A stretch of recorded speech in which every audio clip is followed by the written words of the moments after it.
बघा मित्रांनो, आपण जवळजवळ 25 प्रश्न कंप्लीट केलेले होते बघा मागच्या भागामध्ये. तर पुन्हा ह्या भागात आपण काही प्रश्न कंप्लीट करत आहोत. तर बघू शकता, भारतीय राज्यघटनेत ना संरक्षण दिलेत. पहिलेच प्रश्न झालेला आहे बघा, मूलभूत हक्कांना संरक्षण दिलेले आहे. पुढचा प्रश्न आहे बघा, भारतीय संविधानाची मूळ संरचना कोणत्याही परिस्थितीत बदलता येणार नाही, हे कोणत्या खटल्यामध्ये सर्वोच्च न्यायालयात स्पष्ट केले आहेत बघा. तर बघू शकता, केशवानंद भारती हा जो खटला आहे ना बघा, याच्यात असे नमूद केले आहेत बघा की संविधानाची मूळ संरचना जी बेसिक स्ट्रक्चर आहे ना, ते कधीच मोडता येणार नाही बघा. तर पुढचा प्रश्न आहे बघा, राईट टू प्रायव्हसी म्हणजे खाजगीपणाचा हक्क या व्यक्तीचा मूलभूत हक्क आहे, हे कोणत्या खटल्यांद्वारे सर्वोच्च न्यायालयाने स्पष्ट केले आहे. तर याच्या प्रश्नाचा उत्तर आहे बघा, पुट्टास्वामी विरुद्ध भारत सरकार ह्या खटल्याने सर्वप्रथम राईट टू प्रायव्हसी म्हणजे खाजगीपणाचा हक्क हा व्यक्तीचा मूलभूत हक्क आहे असे पटवून दिले होते बघा. त्याच्यानंतर पुढचा जो प्रश्न आहे बघा, की भारतीय संविधानात कायद्यापुढे समानता कोणत्या अनुच्छेदाअंतर्गत आहे. ही सगळे लोक समान आहेत, हे जे आहे घटना क्रमांक 14 कलम 14 मध्ये नमूद आहे बघा. पुढचा प्रश्न, भारतीय राज्यघटनेत अपराध्यांच्या दोषसिद्धीबाबत संरक्षण अनुच्छेद मध्ये दिले आहेत. तर कलम 20 मध्ये दिले आहेत बघा. पुढचा प्रश्न आहे, संविधानाचे कोणते कलम हे देशातील भारतीय प्रत्येक नागरिकाला जगण्याचा मूलभूत हक्क प्रदान करतात. तर कलम 21 हे सर्व भारतीयांना जगण्याचा नागरिकाला मूलभूत हक्क प्रदान करतात. पुढचा प्रश्न आहे, भारतीय राज्यघटनेमध्ये कोणत्या कलमात भारताच्या प्रत्येक नागरिकाचे कर्तव्य नमूद केलेत. 51A मध्ये सगळे भारतीयांचे कर्तव्य नमूद केले आहेत मित्रांनो.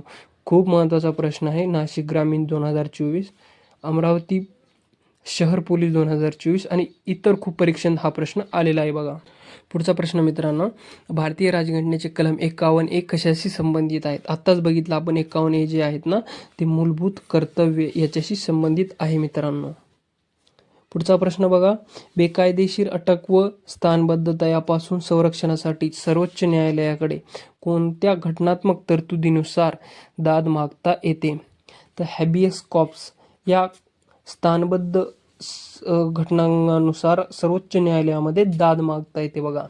पुढचा प्रश्न, मूलभूत हक्क संविधानाच्या कोणत्या कलमाने देण्यात आलेले आहेत. जे आपले हक्क आहेत ना मित्रांनो, ते 12 ते 35 या कलमामध्ये दिलेले आहेत मित्रांनो. बघा मित्रांनो, पुढे एक प्रश्न आहे बघा, भारताच्या राज्यघटनेतील खालीलपैकी कोणत्या कलमाने अस्पृश्यता नष्ट करण्यात आली. कलम 17 नुसार भारतात जी पण अस्पृश्यता आहेत ती बंद करण्यात आली मित्रांनो, ती नष्ट करण्यात आली. पुढचा प्रश्न, डॉक्टर बाबासाहेब आंबेडकरांनी राज्यघटनेतील खालीलपैकी कोणत्या मूलभूत अधिकाराला संविधानाची आत्मा मानले आहेत. अनुच्छेद 32ला सरनामा किंवा आत्मा मानला आहे बघा डॉक्टर बाबासाहेब आंबेडकरांनी. बघा, खालील राज्यघटनेतील कलम 19 स्वातंत्र्याचा हक्क यामध्ये खालीलपैकी कोणत्या स्वातंत्र्याचा समावेश नाही. शिक्षणाची स्वातंत्र्य याचा समावेश नाही. पुढचा प्रश्न, भारतीय संविधानाच्या कोणत्या भाग मूलभूत अधिकारांशी संबंधित आहेत. भाग 3 जो आहे तो मूलभूत अधिकार यांच्याशी संबंधित आहे मित्रांनो. वैज्ञानिक दृष्ट्या मानवतावाद आणि जिज्ञासा समृद्धी अंगी बाळगावी असे भारतीय राज्यघटनेतील कोठे नमूद आहे. तर 51A कर्तव्यात नमूद आहे बघा. भारतीय राज्यघटनेच्या कलम 24 नुसार किती वर्ष वयाखालील बालकास कारखाने अथवा खाणीत काम करण्यास प्रतिबंध केलेले आहे. 14 वर्षाखालील बालकास खाणीत काम करण्यास प्रतिबंध घातलेला आहे मित्रांनो. पुढचा प्रश्न, हिंदी भाषेच्या विकासासाठी मार्गदर्शक तत्व भारतीय राज्यघटनेच्या कलमामध्ये दिले आहेत. तर कलम 351 मध्ये दिले आहेत बघा. जी पण आपली हिंदी भाषा आहेत ना, तिचे विकासासाठी जे पण मार्गदर्शक तत्वे आहेत ते 351 कलमात आहेत. पुढचा प्रश्न, भारताच्या राज्यघटनेतील खालीलपैकी कोणते कलम समान नागरी कायदा लागू करण्याशी संबंधित आहे. सोपा प्रश्न मित्रांनो, 44 कलम 44 हे भारतीय राज्यघटनेतील कलमात समान नागरी कायदा लागू करण्याशी संबंधित आहेत. हा गोंदिया चालक 2023, ठाणे पोलीस 2023 मध्ये आलेला प्रश्न आहे. महत्त्वाचा प्रश्न आहे मित्रांनो. पुढचा प्रश्न, मूलभूत अधिकारांचे हनन झाल्यास सर्वोच्च न्यायालयामध्ये भारतातील राज्यघटनेच्या कोणत्या कलमाने दाद मागता येते. तर 32. म्हणूनच याला घटनेची आत्मा किंवा सरनामा म्हटले जातो मित्रांनो.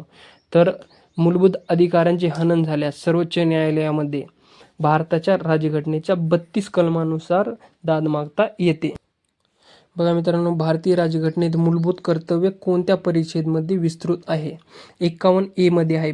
पहिले पण प्रश्न झाला आहे मित्रांनो. 51A महत्त्वाचा प्रश्न आहे.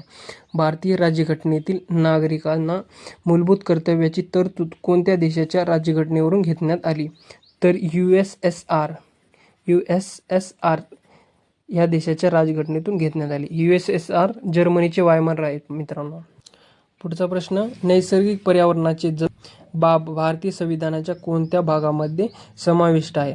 बघा, आपले जे भारताचे नैसर्गिक पर्यावरण आहेत हे जतन करण्याची मूलभूत कर्तव्य आहेत. बघा, आपले मूलभूत कर्तव्य 51A मध्ये कलमामध्ये दिलेले आहे. बघा मित्रांनो, पुढे एक सोपा प्रश्न आहे मित्रांनो, की संविधानातील मतदानाचे हक्क कोणत्या अनुच्छेदात दिलेले आहेत? बघा, तर बघू शकता तुम्ही 326 मध्ये दिलेले आहेत मित्रांनो मतदानाचा मूलभूत हक्क. पुढचा प्रश्न आहे मित्रांनो, भारतीय घटनेच्या कोणत्या कलमानुसार भारतात निवडणूक आयोगाची रचना करण्यात आली? 324 या कलमानुसार भारतात जे इलेक्शन कमिशन ऑफ इंडिया आहेत ना, त्याची रचना करण्यात आली मित्रांनो. हे याच्या अगोदरचा दोन्ही खूप महत्त्वाचे प्रश्न आहे मित्रांनो. पुढचा प्रश्न, डॉक्टर B.R. आंबेडकरांनी संविधानाच्या कोणत्या कलमास भारतीय संविधानाची आत्मा मानले आहे?